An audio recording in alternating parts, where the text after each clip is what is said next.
क्या आपने कभी सोचा भगवान हर किसी को दिखाई क्यों नहीं देते? क्यों कुछ लोग बिना दौलत के भी दुखी रहते हैं और कुछ अमीर होकर भी अंदर से खाली?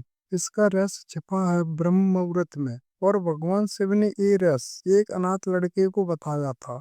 अगर आप भी जानना चाहते हैं वो सच्चाई जो आपकी जिंदगी बदल सकती है, तो इस वीडियो को अंत तक जरूर देखें और साथ ही नीचे कमेंट करें, मैं ब्रह्म मुहूर्त से जुड़ रहा हूँ। लाइक करें, सब्सक्राइब करें और इस ज्ञान को अपनों तक जरूर पहुंचाएं। बहुत समय पहले की बात है, एक छोटा सा गांव था जिसका नाम था शांतिपुर। इस गांव में हर कोई अपने काम में व्यस्त रहता था, पर आध्यात्मिक ज्ञान से कोसों दूर। इसी गांव में एक गरीब लड़का रहता था। नाम था अर्जुन। अर्जुन अनाथ था, माता पिता का साया नहीं था।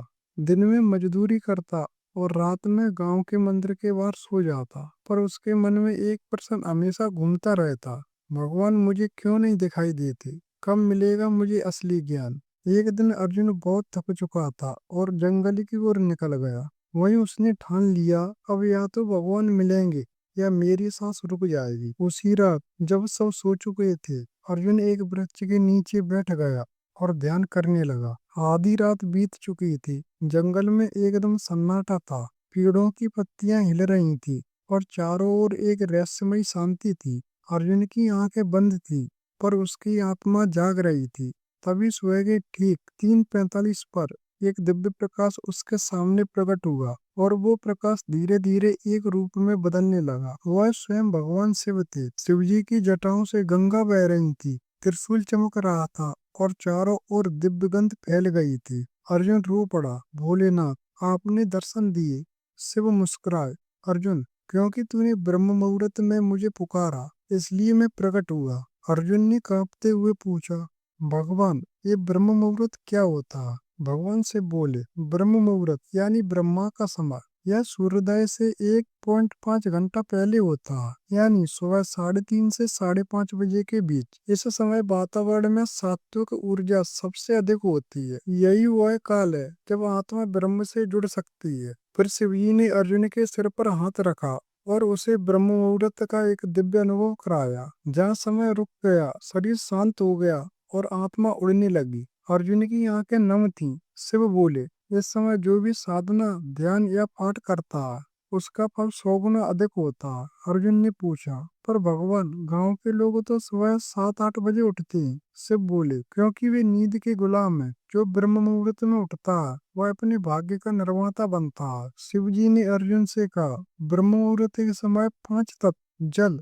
वायु, अग्नि, आकाश, पृथ्वी सबसे शुद्ध अवस्था में होते हैं। इसलिए इस समय की गई साधना शरीर और मन दोनों को शुद्ध करती है। शिव जी बोले, अर्जुन इंसान के विचार उसके कर्म बनते हैं, और विचार तब सबसे शुद्ध होते हैं जब वातावरण शांत होता है, यानी ब्रह्म मुहूर्त में। उन्होंने अर्जुन को एक दृष्टांत दिया, जिस प्रकार गंगा जल सूर्योदय से पहले सबसे निर्मल होता है, उसी प्रकार मनुष्य का मन भी उस समय सबसे निर्मल होता है। उसी निर्मल मन से जब प्रार्थना की जाती है तो ब्रह्म स्वयं उत्तर देती है। अर्जुन को धीरे धीरे अपने जीवन की सारी समस्याओं का हल स्पष्ट होने लगा। शिवजी ने अर्जुन के कंधे पर हाथ रखा और कहा, जो ब्रह्म मुहूर्त में उठता है उसका शरीर दीर्घायु और रोग मुक्त होता है। फिर उन्होंने बताया, इस समय वायु शुद्ध होती है, जिससे फेफड़े खुलते हैं। पाचन तंत्र सबसे अधिक सक्रिय होता है।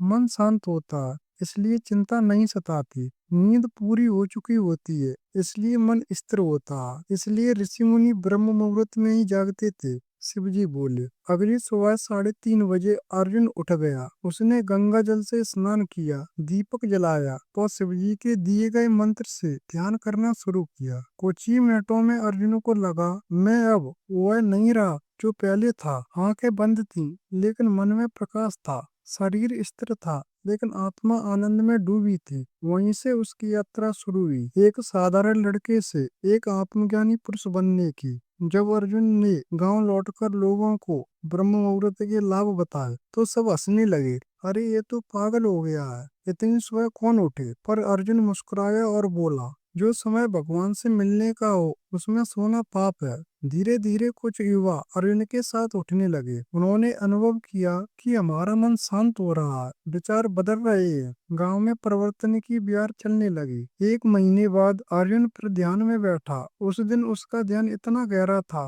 कि समय रुक गया। अचानक फिर वही दिव्य प्रकाश प्रकट हुआ। शिवजी फिर प्रकट हुए। अर्जुन, तू अब साधक से उपदेशक बन गया है। अर्जुन की आंखों में आंसू आ गए। भगवान, ये सब आपकी कृपा है। शिव बोले, अब तो गांव में ब्रह्म मुहूर्त का दीप जलाएगा और जागृत करेगा पूरे समाज को। शिवजी ने बताया, ब्रह्म मुहूर्त में आत्मा और ब्रह्म के बीच की दूरी बहुत कम रह जाती है। इस समय किया गया जब ध्यान या पाठ सीधे ब्रह्म तक पहुंचता है। इसलिए इस समय ओम का जाप करने मात्र से ही आत्मा को शांति और ऊर्जा दोनों मिलती है। अर्जुन ने गांव में एक ध्यान केंद्र बनाया, जहां सभी लोग मिलकर सुबह उठते और ब्रह्म मुहूर्त का अभ्यास करते।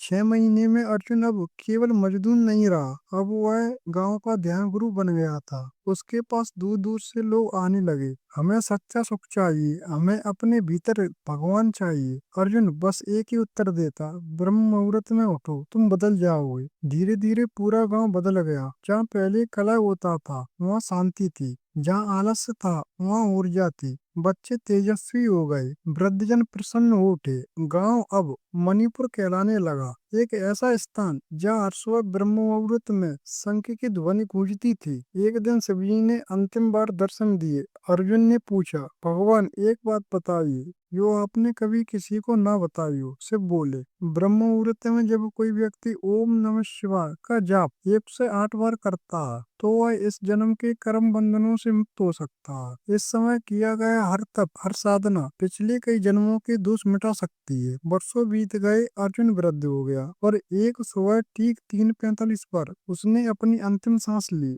पर उसके चेहरे पर मुस्कान थी, आंखें बंद थी, पर आवा इतनी थी कि लोग बोले, अर्जुन तो नहीं गया, वह ब्रह्म में लीन हो गया। उस दिन से हर बच्चे को एक ही बात सिखाई जाती थी, बेटा सुबह ब्रह्म मुहूर्त में उठना मत भूलना, अर्जुन की तरह बनना तो शिवजी के बताए गए रास्ते पर चलो। अगर आपको भी ये कहानी दिल छू गई हो तो कमेंट में जरूर लिखें। मैं ब्रह्म मुहूर्त से जुड़ रहा हूँ। धन्यवाद।